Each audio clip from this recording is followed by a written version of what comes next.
छत्रपती संभाजी महाराज यांचा ज्यानं क्रूर छळ केला त्या औरंगजेबाची कबर हटवण्याच्या मागणीनं आता जोर धरलेला आहे। महत्त्वाचं म्हणजे यात सर्वात पुढे सत्ताधारी नेतेच आहे। मात्र राज्यात आणि केंद्रात सरकार भारतीय जनता पक्षाचंच असताना याबाबत योग्य ती कारवाई का होत नाहीये असा प्रश्न आता विचारला जातोय। याचा आढावा घेणारा लोकशाही मराठीचा हा खास रिपोर्ट आपण पाहूयात।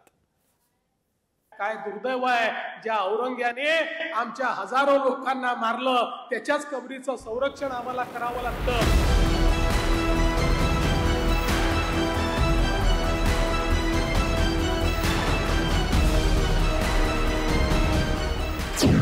सत्ताधारी नेत्यांकडून कबर हटवण्याची मागणी।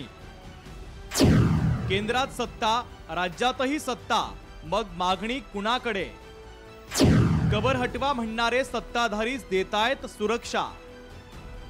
छत्रपती संभाजीनगरच्या खुलताबादमध्ये औरंगजेबाची कबर आहे। मात्र ही कबर हटवण्याची मागणी सत्तेत असलेले नेतेच करतायत। मात्र दुसरीकडे तेच सरकार औरंगजेबाच्या कबरीला पोलीस सुरक्षा देखील देत आहे। या संदर्भात मुख्यमंत्री देवेंद्र फडणवीसांनी नेमकं काय म्हटलंय ते आपण ऐकूयात।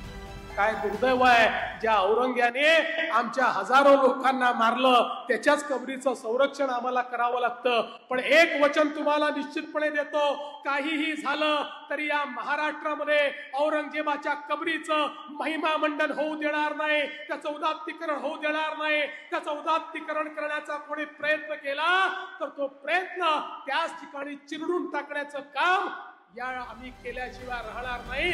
देवेंद्र फडणवीसांनी या संदर्भात स्पष्टीकरण दिल्यानंतरही मनोज जरांगे पाटलांनी काही प्रश्न उपस्थित केले।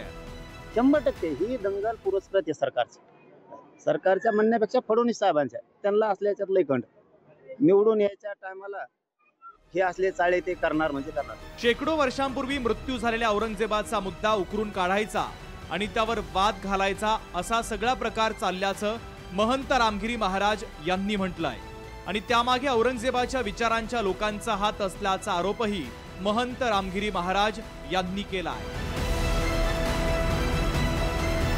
जे दंगल करणारे लोक आहेत हे सुद्धा त्याच विचाराचे आहेत।